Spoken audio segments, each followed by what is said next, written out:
Assalamualaikum warahmatullahi wabarakatuh. Selamat pagi anak-anak ibu yang soleh dan soleha. Semoga kalian sehat selalu di rumah ya. Ibu di sini selalu berharap dan selalu berdoa semoga pandemi ini cepat berakhir dan kita bisa cepat ketemu untuk belajar sama-sama di kelas ya. Tetap semangat di rumah ya nak ya. Nah, hari ini ibu akan membahas mengenai sumber energi beserta hak dan kewajiban kita untuk menjaganya.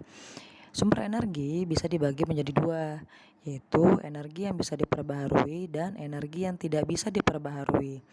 Energi yang bisa diperbaharui adalah sumber energi yang akan terus ada walaupun kita sudah pakai berkali-kali. Sedangkan yang tidak dapat diperbaharui adalah sumber energi yang akan habis ketika kita selalu memakainya.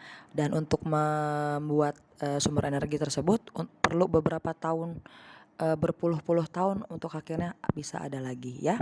Nah, macam-macam sumber energi yang dapat diperbaharui di sini ada 5 macam, yaitu ada air, angin, matahari, panas bumi, dan gas alam. Yang ibu akan terangkan pada video kali ini adalah energi air, angin, matahari ya, sesuai dengan yang ada di buku tema B kalian masing-masing. Tolong simak video ini dengan baik ya, ibu akan menjelaskan satu persatu. Nah, nanti yang pertama ibu akan jelaskan adalah mengenai sumber energi air ya. Sumber energi air, kalian tahu dong sumber energi air itu apa? Nah, di Indonesia adalah negara maritim atau negara yang kaya akan air. Nah, air merupakan salah satu sumber daya energi, salah satunya dapat menghasilkan energi listrik. Selain fungsinya untuk mandi, untuk memasak, mencuci, dan lain sebagainya, energi air pun bisa menjadi energi listrik. Dengan apa? Dengan kincir air. Kalian pernah lihat pada gambar berikut adalah gambar kincir air. Siapa yang pernah lihat?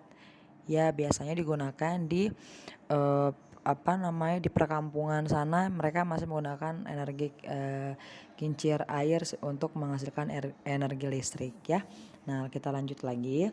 Bagaimana sih Bu proses energi kincir air itu kok bisa menghasilkan listrik? Nah, di sini Bu akan menerangkan cara proses kerjanya, yaitu dengan memasang papan kayu sebagai tempat mengarahkan air menuju putaran kincir. Kemudian, pada kincir dipasangi turbin kecil dan magnet.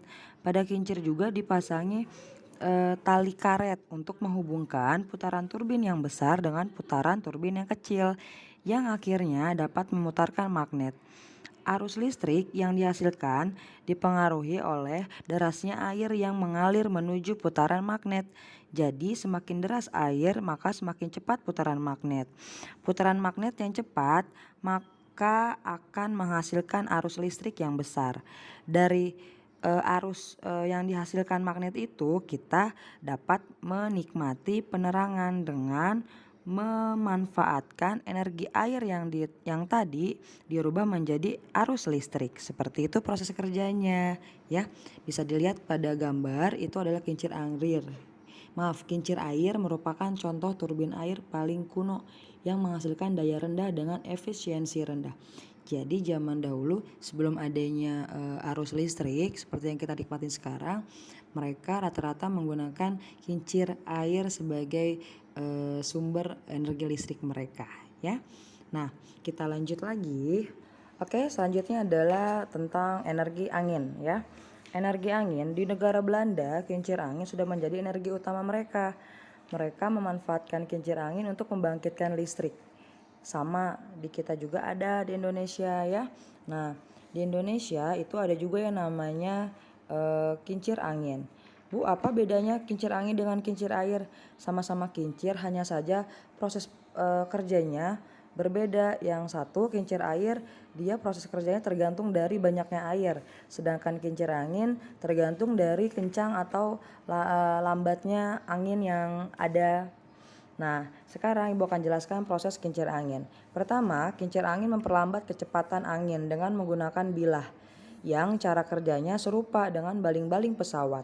Setelah angin mengalir di sekeliling bilah, maka bilah mengumpulkan energi kinetik ya. Kemudian bilah yang terhubung ke poros penggerak berputar pelan dan mengirimkan banyak tenaga pemutar ke gearbox. Gearbox kemudian menyesuaikan tenaga pemutar ini dan sebagai pengganti berputar secara pelan dengan banyak tenaga di setiap putaran. Putaran menjadi semakin cepat dengan lebih sedikit tenaga di setiap putarannya. Saat itulah generator yang terhubung ke gearbox menghasilkan listrik melalui sekian banyak magnet dan kawat tembaga yang terdapat di dalamnya, sehingga kincir angin dapat digunakan. Dan sekarang yang ketiga adalah sumber energi matahari, ya. Matahari merupakan sumber energi utama bagi bumi. Tanpa matahari, kehidupan akan musnah. Matahari dapat digunakan sebagai energi alternatif untuk menghasilkan listrik juga loh. Nah, biasanya matahari atau energi matahari dapat digunakan sebagai proses fotosintesis. Sebelumnya sudah pernah belajar di kelas 3 apa itu proses fotosintesis. Nah, sekarang Ibu akan menjelaskan bagaimana manfaatnya energi matahari untuk proses fotosintesis. Cahaya matahari sangat penting dalam proses fotosintesis karena tanpa adanya cahaya matahari, fotosintesis tidak akan bisa terjadi. Tumbuhan menangkap cahaya menggunakan pigmen yang disebut klorofil dan klorofil tersebutlah klorofil terdapat dalam organel yang disebut kloroplas. Klorofil menyerap cahaya yang akan digunakan dalam fotosintesis sehingga membuat daun menjadi lebih hijau. Nah, dari tiga sumber energi yang sudah Ibu jelaskan, kita juga memiliki haknya loh. Haknya apa? Yaitu hak merasakan hasil dari sumber daya alam tersebut dan dapat menikmati manfaatnya hasil sumber daya alam tersebut.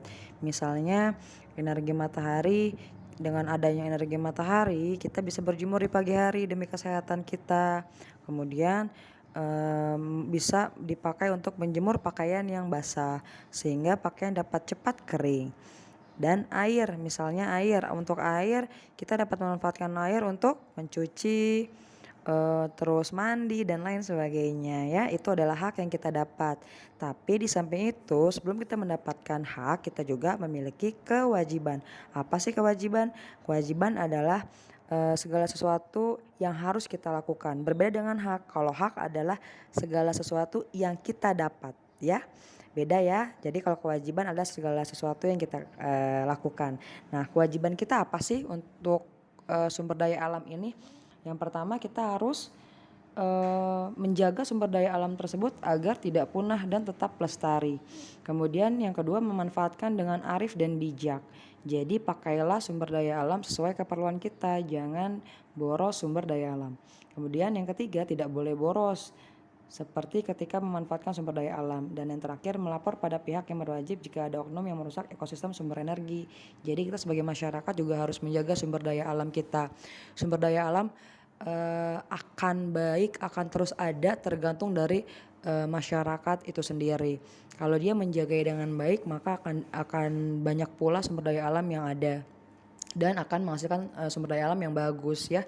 Berbeda lagi dengan masyarakat yang tidak menjaga sumber daya alam tersebut, maka sumber daya alam yang akan ada, yang terjadi adalah sumber daya alam yang sudah tercemar oleh lingkungan kita yang kotor dan lain sebagainya. Jadi sebelum kita mendapatkan hak kita terhadap sumber daya alam, maka kita harus melaksanakan kewajiban kita untuk menjaga sumber daya alam tersebut. Oke, selesai sudah materi dari Ibu mengenai sumber daya alam yang dapat diperbaharui. Nah, sekarang tugas kalian adalah mengerjakan tema B halaman 27, yaitu menceritakan pengalaman kalian. Seberapa pentingnya air bersih untuk kehidupan kalian, ya.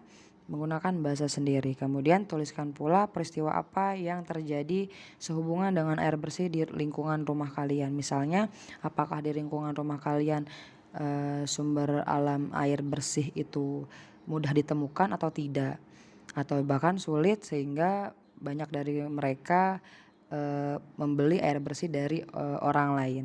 Kemudian tuliskan pula hak apa saja dan kewajiban apa yang harus kalian lakukan yang sehubungan dengan sumber air bersih tersebut agar air bersih tersebut tetap ada dan utuh ya. Nah, terus bawahnya juga amatilah kedua gambar berikut ya. Di sini ada gambar, kemudian kalian perhatikan. Setelah itu jawablah soal-soal di bawahnya ya. Apa yang kamu ceritakan dari kedua gambar tersebut. Jadi kamu ceritakan yang pertama gambar tentang apa sih? Terus yang kedua tentang apa gitu ya. Kemudian gambar manakah yang menunjukkan pelaksanaan hak yang baik. Jadi di antara dua gambar tersebut mana sih pelaksanaan hak yang baik, apakah gambar yang pertama atau gambar yang kedua? Terus yang nomor 3, apakah gambar pertama sudah menunjukkan pelaksanaan kewajiban? Jadi kalian lihat lagi apakah gambar yang pertama orang sedang mencuci motor adalah sudah menunjukkan pelaksanaan kewajiban atau belum. Dan yang keempat adalah bagaimana yang seharusnya dilakukan berdasarkan kedua gambar tersebut. Tolong dikerjakan menggunakan bahasa kalian masing-masing ya. Terima kasih. Wassalamualaikum warahmatullahi wabarakatuh.